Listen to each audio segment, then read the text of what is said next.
Welcome to Heart in the Fight. On our show, we explore the fight and fighters. We're not talking about just what happens in the ring or in the cage, but the psychological, the emotional, and the spiritual fights that we encounter in our lives. Usually, we normally profile the heart in the fighter. But this time, on this episode, we're going to be focusing on the fight. Here to preview UFC 253, Israel Adesanya and Paulo Costa, and we have a very special guest here today to talk a little bit about these fights and to help us break down some of the technical aspects that we are expected to see in this much anticipated fight. We have the three-time Golden Glove champion and current Street Beef fighter, Cupcake here. Thank you, Cupcake. Welcome. Thank you for having me. Yes. If you were to rate your excitement level from 1 to 10, how excited are you about this fight? This is a matchup. I would say a 12. I mean, when it's going on, I don't think I can stand up because might be a little sexually aroused. This matchup I've been waiting for a very, very long time. Omar, how excited are you? Man, I have to agree. I think this is one of those fights that fight fans, whether you're a UFC fan or just a combat sports fan in general, are going to be talking for a very long time. I think it's going to be everything that has been sort of advertised. But I guess if I would have to give it a number, I would have to say, gosh, I'm going to go with Cupcake. I like that. I'm going to go with a 12. This is definitely a 12. I think a 12 is fitting here.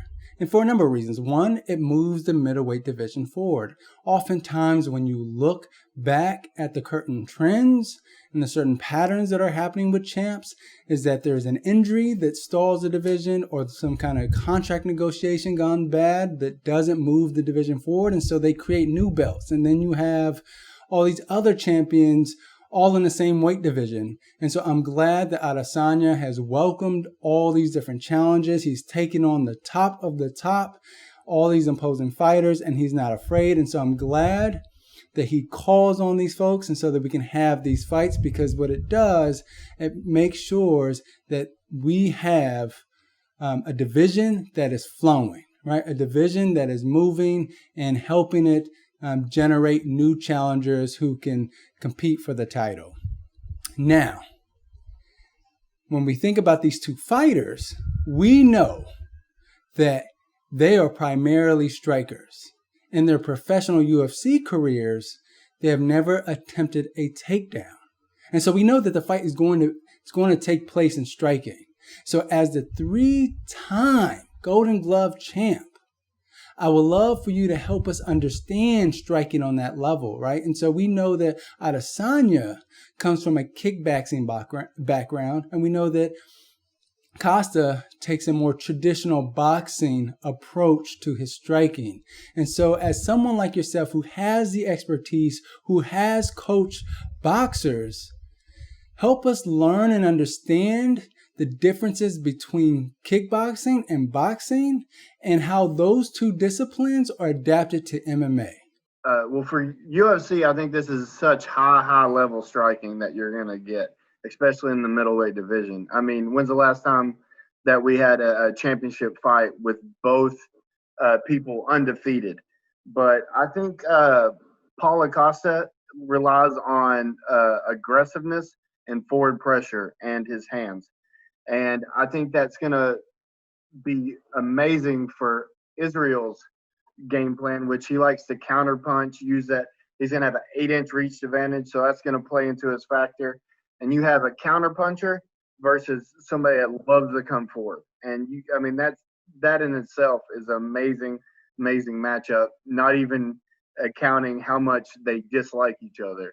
I always wonder if there's technical differences between a kickboxer who normally is more squared up, the hips are square, who throws a jab and a set of different combinations, versus a boxer who throws the same combinations, the same punches, but coming from a boxing, more bladed stance. And so from your expertise, is there a difference? I believe so. Like a kickboxer will use a jab to set up other things. Where a boxer will use it to actually score and to actually inflict pain on his opponent. I do think that if you watch his fights, even though he has long arms, Israel's not throwing out his jab, like double jabbing, tripling. If he's throwing a jab, he's usually throwing something behind it. And he very, very rarely just throws a jab. Where Paulo Costa is going to be using his jab, I think, to close the distance and to put Israel's back against the cage. That's where he wants the fight to be. He does not want to be out in the middle of the cage, I don't think, especially with Israel's experience. And one thing's beautiful about Israel is the way he can keep the distance. I mean, it's easy to do it in the gym and it's easy to do it on the bag. But when you're in real life time, it's so hard to keep that perfect striking distance where that you can touch your opponent and your opponent can't touch you. And that really, really, I think is going to frustrate Paulo Costa with his precision and accuracy. Because you have one fighter that just likes to throw volume of punches, but throw it with bad intent. And then you got another fighter that just like throws just to set up other things like his kicks and knees and Israel Adesanya is not a very, I wouldn't say powerful striker, but what makes him powerful is he gets his opponent coming forward. So it amplifies the hit. Is whenever you got somebody moving into the shot, it makes the shot 100 times worse. And the only chance that I see Israel like actually stopping somebody with striking is he throws awkward punches that are long and lanky that you don't see coming. And I think that's going to be very, very valuable in this fight. I think it's going to frustrate Paulo Costa. And I think he's going the third round, fourth round, and fifth round. I definitely see going to a huge advantage to Israel and in the striking game for sure. I think you raised a really good point about Adesanya avoiding a lot of the heavy damage from the punches. And so for yourself as a technician, are there any strategies or techniques that Adesanya should be employing to make sure that he doesn't get caught on the fence or doesn't get caught exchanging in barrages? Because we know that Costa likes to trap his opponents against the gate so that he can wail on them. And so are there any techniques or any strategies that Israel Adesanya should be employing? I think Paulo Costa, whenever he does get him against the cage, he needs to cheat over to his jab hand side, which what that does is it makes your opponent like to go against your power. Because Israel's going to want to be circling left, away from that right hand. And I think that because he's going to get him up against the cage, it's just, 25 minutes is a long time in there, even though Israel has great, great movement. But I think it's going to, get him moving into his power. And then if he gets him moving into the power, then he can catch him. Because I do not think that Paulo Costa is going to outstrike Israel in the numbers of punches. I think his best chance is stopping him. I know it's not good to go in there looking for a knockout, but with Israel's volume of punching, he throws punches in bunches, and we already know that Israel can go 25 minutes. That is a huge question on Paulo Costa. Is he going to get tired in the rounds? And if you hate somebody and you're throwing punches with bad intentions, you get tired way quicker. And I think the mind games of Israel is going to come into that too, because Israel's, the generation of trolling online and, talking crap with your friends, like, the yo mama jokes and stuff like that. I think Paulo Costa is from a different area and a different part of country where if somebody talks bad about you, you just punch them in the face. I mean, he does not seem like the joking kind of guy, which Israel seems like a fun-loving guy, and joking is just part of his everyday life. we know that the distance is going to be a major key in this fight, right? And we know that, so we've kind of already touched on that. From your perspective, given what you've seen with Paulo Costa and his striking, what does he have to do in order to close that distance, right? So we know what Adesanya is going to do, and you touched on it a little bit about, Paulo Costa using the jab to close the distance, but how do you do that? How does Acosta close a distance by using, is it the jab alone? What other tools might he have to be able to, again, close that distance? To close the distance, like the old saying, eat two to give one. He's going to get hit. I mean, 8 inches, you're talking about a big reach advantage. I do think, but that's just when you're talking about boxing. Now, when you mix in the kicks, I think that Paulo Acosta needs to throw some calf kicks early that will close the distance and that will slow down his movement in the later fights. But I think Israel's going to be on his bicycle the whole fight. And, just circling. The key is going to be, cutting off the ring. And whenever you do get that opportunity and have Israel back against the cage, is capitalize. So if you're in Costa's corner, and I know you've been in a lot of corners as a coach for boxers, how do you ensure that Adesanya stays within your reach? And so what are some things that he can do to cut off the ring? I know that there's a difference in the way that you cut off a ring in the boxing more square configuration than an octagon. But if you were in Costa's corner, what would you be telling him on how to cut off the cage? Yeah, say like if you got a fighter that's moving a lot, and he say goes to the right, instead of going at him and chasing him, take a step back and go to the right. So you're going to be in his grill the whole time. But then as Israel Adesanya, and I think he's going to do this, if you have somebody mimicking your movement, once you go to the left, they're going to go to the left. And once you go to the right, they're going to go to the right. For that split second, they're stopped. One of my favorite things to do if I have somebody stalking me is I juke to the left and when I juke to the right, I plant all my weight and then come with a straight right. Because for that split second, they're doing exactly what you're doing, and they're going to be stopped. But with Paulo Costa, I think that just getting him circling with your power is going to be the first step, and then cutting off the ring. Israel's so athletic, and with his movement, I don't know if that comes from breakdancing and just kickboxing, but I mean, his movement is insane. And you're just going to have to mentally go in there knowing that you're going to have to eat a few to give one. And so don't get frustrated because once you get frustrated, the game plan goes out the window. But, like they say, Mike Tyson, everybody has a game plan until they punch in the face. And Israel's definitely going to punch him in the face. If Paulo Costa can do some calf kicks and maybe mix in a takedown, with him training with Triple C's coach, that's the biggest question that I have about this, because everybody knows their striking game. Everybody knows what they love to do. But being such big and strong, I wonder if he's going to mix in the takedown. And if he does mix in the takedown, then that gives one more thing for Israel to watch out for instead of just those big, powerful shots. I agree with you. I think that wrestling actually might be the X factor in this fight, although they're both primarily strikers. But when you look at the earlier fights of Costa when he was in The Ultimate Fighter, he did a lot more wrestling than he does now in his kind of full-blown professional career.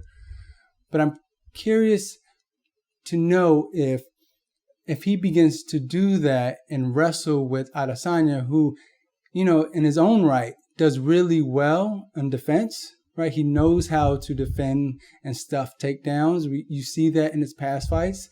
In one of his first fights in the UFC, the guy that he was fighting was trying to take him down almost every single second of the fight, and you saw Adesanya get back up every single time. So we know that he's no slouch there.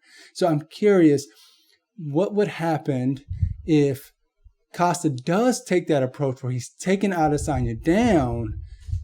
How would that wear on his energy, knowing that we know just from watching his fights that Costa kind of wears thin towards the later half of the fight. Do you think that plays any factor? Yeah, I don't. I mean, I think was it Brunson and Israel? Whenever he was baiting his takedowns, I was amazed. He came well prepared. I think he's gonna have trouble taking him down, but the thing that we do know with the Kevin Gastelum fight is Israel can strike for 20 minutes straight, super high volume, and not get tired. So we do not know if Paulo Costa mixed in, even though he doesn't get those takedowns, is exerting different kind of energy.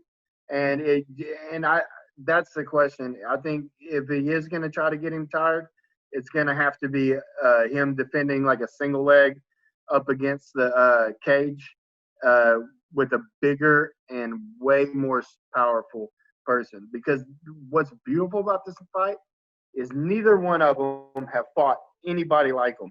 And you cannot get a training partner like Israel Adesanya. You can't. I know I butchered his name, sorry. And you can't get a training partner like Paulo Costa. It's gonna have to. They're gonna have to do it in real time and analyze their opponent in real time. They're not gonna be able to have an opponent that does the same things that they do in the training room. I personally think this is a bad matchup for Paulo Costa. Because he has shown to get tired in the later rounds. And when he was fighting those people, he didn't hate them. I truly believe that he hates Israel Adesanya and wants nothing more to knock him out. And whenever you go in for the knockout, it makes your shots drain you way more than if you were just throwing them. And so he's going to be throwing everything with bad intentions. So I think he's going to, by the second round, I think he's, his gas tank is going to be questioned.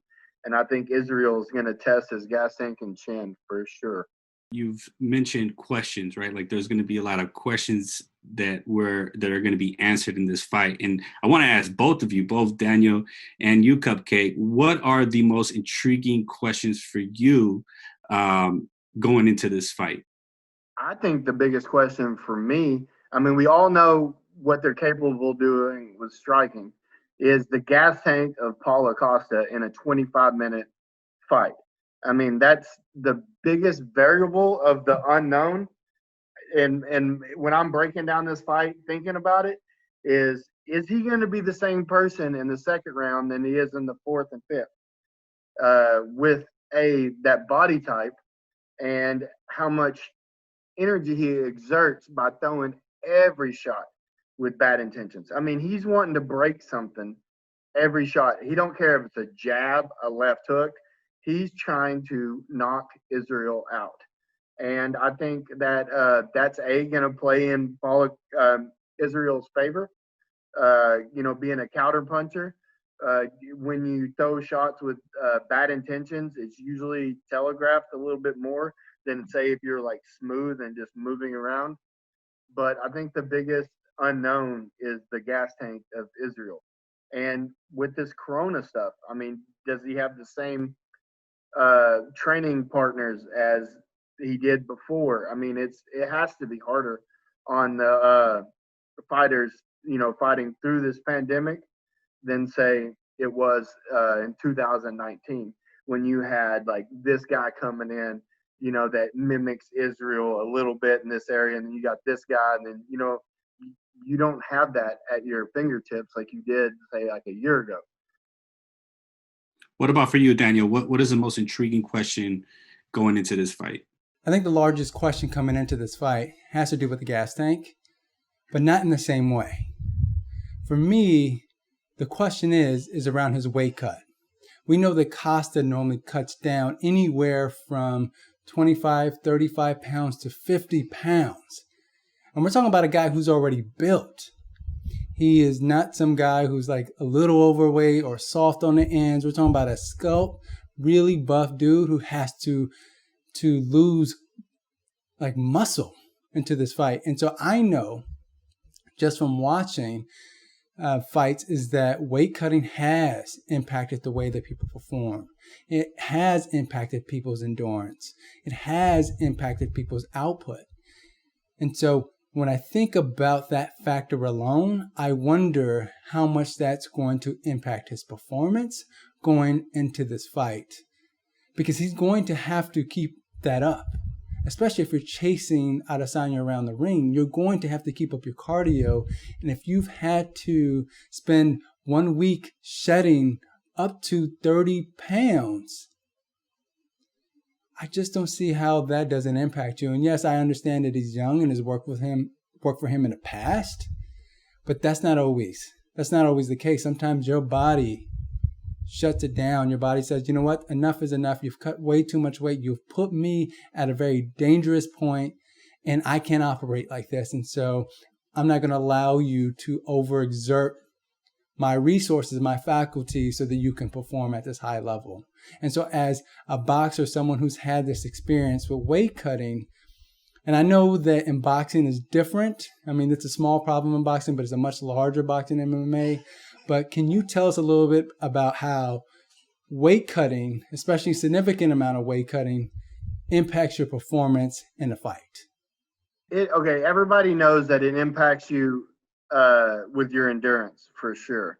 But people don't realize, I think it affects you mentally and the way you can take a shot.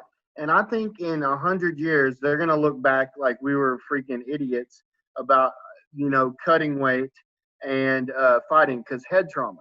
I think, cutting weight and then going and having somebody punch you in the face is the reason that we're getting a lot of, CTE and stuff like that, because you're pulling liquids out of basically your whole body part, including your brain.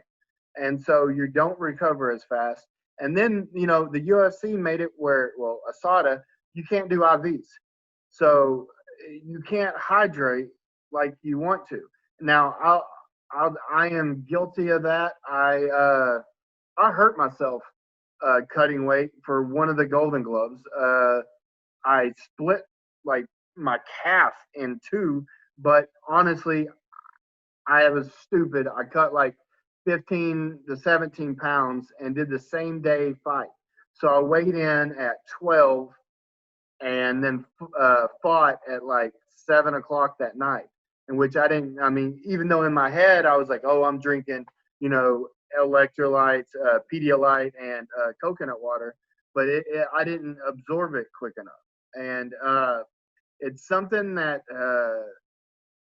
I guess it was I learned because I was not 100% focused like on the diet. I was just like, oh, well, I'll make weight. I've never missed weight, in which I made weight, but it really hindered my performance. And I think that like it's a double-edged sword. Like I would cut weight, but I would have the most I ever asked my boxers to do was like 3 pounds, which is not even really cutting weight. But because I think it's so dangerous. It's so dangerous. I don't want somebody else to do it. And I think that in say like 50 to 100 years, they're gonna see that that's super, super bad. And I wish the UFC would implement like ONE FC rules with where they do like a hydration test, and they got to be like a certain percent. But we'll find out in due time. But yeah, I think cutting weight is one of the biggest mistakes that fighters make. They will mentally, they're like, I'll just cut more weight. Let me eat this week, and you know what I'm saying? Because it's so hard. Like the biggest fight a fighter has is with the scale. The fighters these days do an Epsom salt bath. Well, they'll go just sit in a hot bath, have all their organs covered, and dump in a bag of Epsom salt and go 15 minutes on, and then put a bunch of towels on them and go 15 minutes off, 15 minutes on.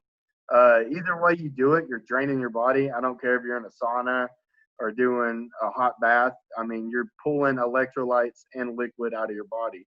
And what people don't realize is like 8 pounds does not seem like a lot, but you're talking about a gallon of water.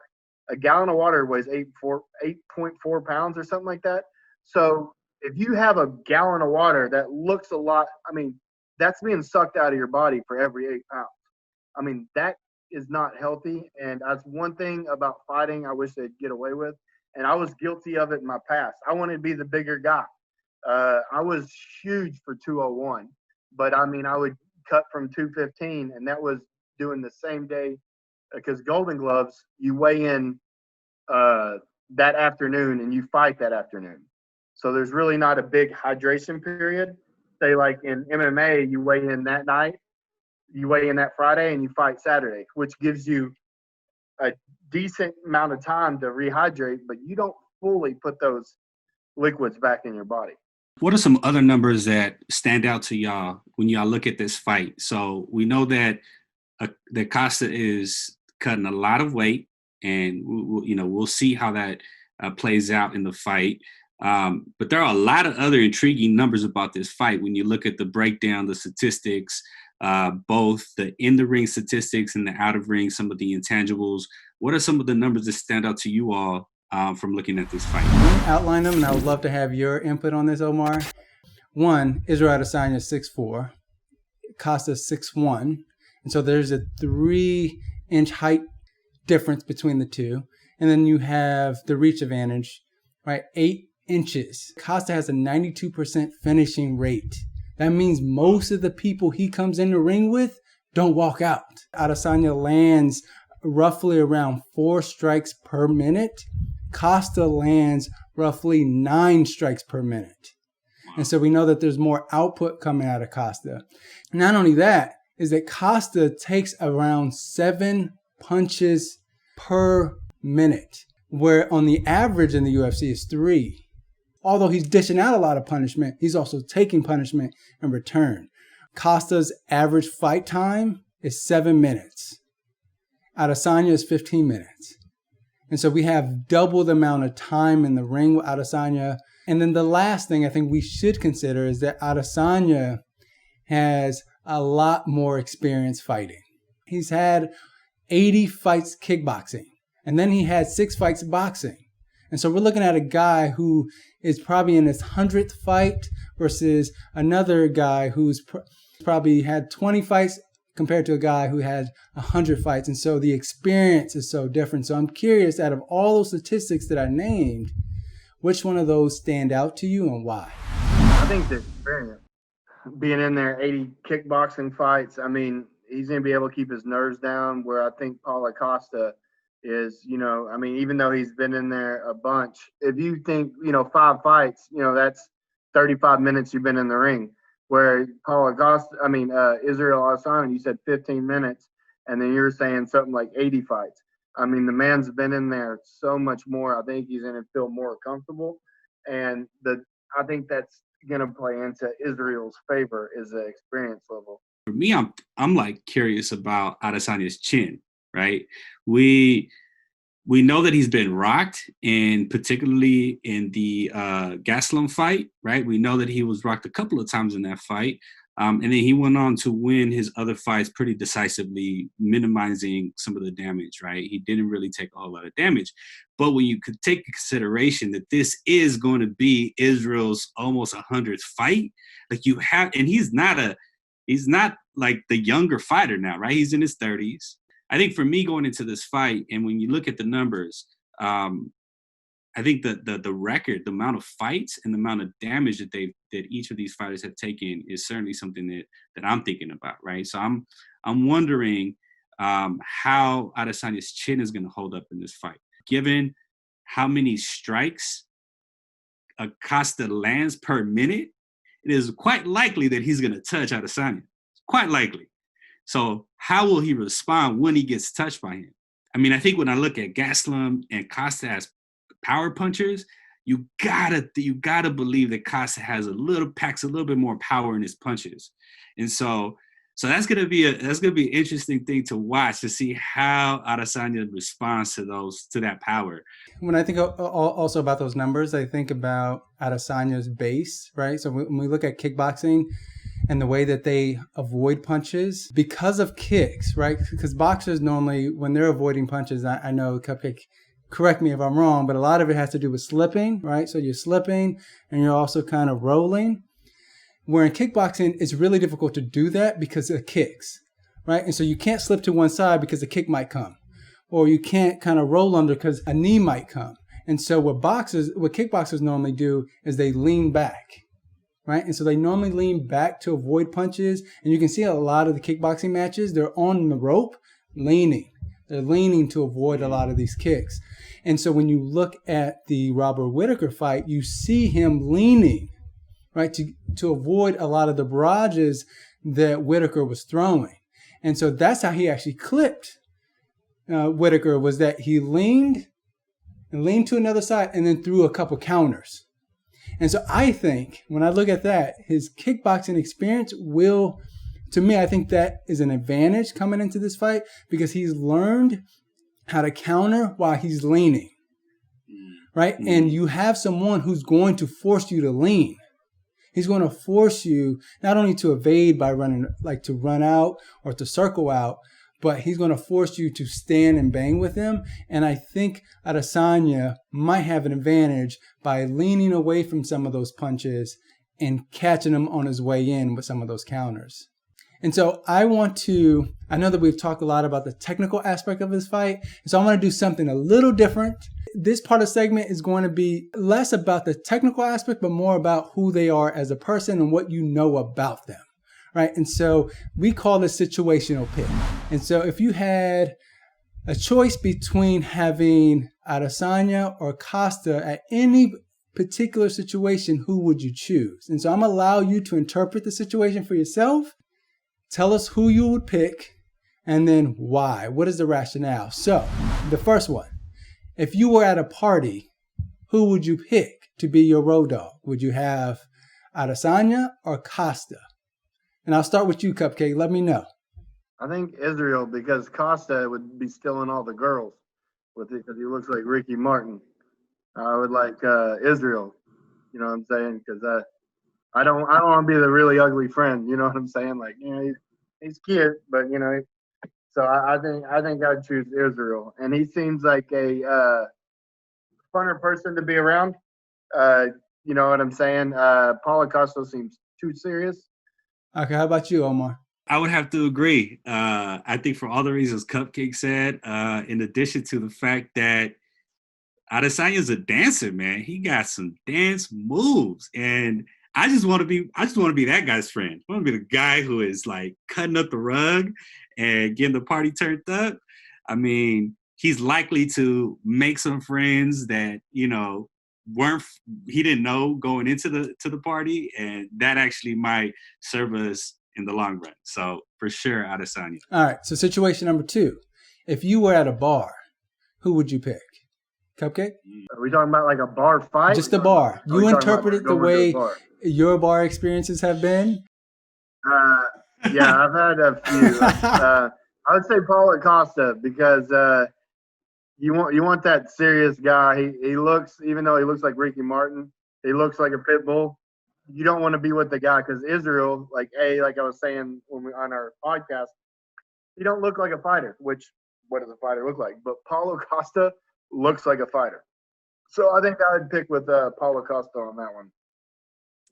Yeah, I have to agree. I think Acosta's physical, as a physical specimen, man, he looks intimidating, right? Like you're just like, man, that dude is cut. He's muscular. You don't want to mess with him. Don't go over there. So I definitely would pick Acosta as well. Yeah, he's probably also, who knows, maybe likely to get free drinks too. I don't know. We'll see. What about you, Daniel? Who would you pick? I agree with you. I think Costa, just because of his look, right? I think he's menacing. You know, at bars, I think people tend to get testy. They tend to drink a little bit more.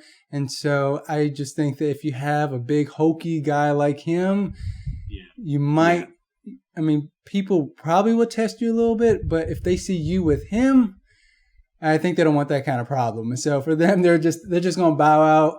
And I would imagine there's going to be a few that want to test, but I think after he throws the first punch, he's going to clear out the room. And so I'd rather just go with him, right? Because you know the first punch that lands is over. Where I feel like Israel Adesanya has to do at least like 10 punches to knock someone out. And in the bar fight, you don't get that many punches. And if my girl's at that bar, I'd pick Israel because I don't want her around Paulo Costa. Then I can't whoop him. And so that's just going to be awkward. You know, I'm just going to watch him leave with my girl. So if my girl's there, every answer is going to be Israel Adesanya. All right. So situation number 3. All right. If you are at the gym, who would you pick? Omar, you want to lead us off? Costa, come on, man. Like that guy got muscles on top of muscles. Like, teach me how to do that. Costa got like muscles on top of muscles. There's very rare individuals. Like, it's impressive, man. It's impressive. I don't know what else to say, but for sure, Costa. Israel Adesanya, because I don't want to be the fat guy standing next to the Greek god. I mean, you know what I'm saying? Just like, oh wait, what? You benching 135? He's over there doing 400. Just like, You're like, can I get a spot for this 120? Like, no, I think Israel for sure, because I mean, dude's too jacked. I mean, he looks like he has TRT coming out his teeth. I don't know how he pisses a piss test. Word. That's hilarious. All right. So situation number 4. As a roommate, who would you have? Is my girl living there with me? No. I mean, Israel. I think that you know, he would be listening to some like cool music. You know, Paulo Costa might be listening to like, God, man, he looks feminine. I hate to say it, but he looks super feminine. And you ain't gonna tell him to turn down the backstreet for me. I mean, dude's jacked. So Paulo Costa, you know what I'm saying? Because he seems like a funner time. Like, I think if like we're stuck on an airplane and you got to talk to one person, I think it'd be Israel. I mean, he's just a very personal person that he could be on like a talk show, or you know what I'm saying? He's just interesting. Like, you would want to know his story. Yeah, I would agree. I think Israel's a more well-rounded. Like, he seems like he has a lot of interest in life, whether it's video games, whether it's dancing, whether it's music. Like, he just seems like a very curious individual and a learner. And that's just like the type of individuals that I like to be around. But, you know, the other reason why I would choose him is because I have some tendencies. Like, I like to moisturize my skin. You know what I mean? I got to make sure my skin moisturizes. And Acosta look like he might steal my moisturizer. And then I'm going to have to like be like, bro, you taking my moisturizer, bro. What you doing? And, you know, that cost me money. So for all those reasons, I'm picking Adesanya. Well, you know, it's tough when I think about that. I mean, on one end, I certainly think that Israel seems like a fun guy to have, a fun roommate to have, but I also think that he gives me the impression that he's also like a messy roommate, right? One who's probably going to leave the dishes in the sink, someone who's probably not going to clean up after themselves, a person who's going to be having late night parties at like 3 a.m., inviting all the friends over. And I just feel like, man, I think that will pose a number of issues for me, where I feel like Costa seems like a little bit more put together, like he's a little bit more focused. Like, I feel like he spends 90% of the time in the gym anyways, and so I won't see him much. And so to me, it's like, yeah, I'd rather just have the private, the kind of isolated space while he's in the gym. I'm have the whole place to myself. And so to me, I would choose Costa in that regard, although I think Israel has a better personality. But when I think about my own personal space, certainly Costa, like I would choose him as a roommate. Last situation, who would you choose to be a chef for a dinner? I think Israel Adesanya, because he lived like 4 or 5 different spots. And so I think he would have more of a palate where, like, you know, Paulo Costa's just lived in Brazil. And from the people that I've talked to that went to Brazil for, like, jiu-jitsu, they say the food's not that great. Not a lot of spices, just really bland. But I think – a lot of meats. But for me, I think Israel – but he'd be hard to impress if you cook for him. You know what I'm saying? I would think. But yeah, I think Israel for sure. How about you, Omar? I was leaning towards Costa because I could get down with a Brazilian parrillada. You know what I mean? A variety of meats. I like to dibble and dabble in a lot of different cuisines. I also Yeah, I also like to kick back on the meat sometimes. So I think Adesanya would be more likely to introduce a variety of culinary cuisines. Yeah, for sure, Adesanya. I think I would choose Costa in this regard. Looks like he only eats salads. Well, I think because he's so fitness focused, and so to me, I think he would add a salad to the cuisine. I just feel like he would add a salad. I know for him, it's like 90% meat and 10% salad. Where Adesanya, I just don't see him eating salads. I think on he's probably eating hot Cheetos on the side. And so for me, like I'm a vegan, and so I think that Costa would at least give me an option. Where I think Adesanya is like he will offer junk food along with a variety of different cuisines, and so I would certainly choose Costa in that regard. When's the last time you had meat?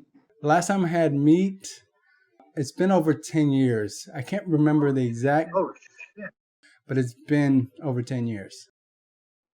Dude, that's discipline right there. I tried the raw diet. I made it for like, I think 3 months on it.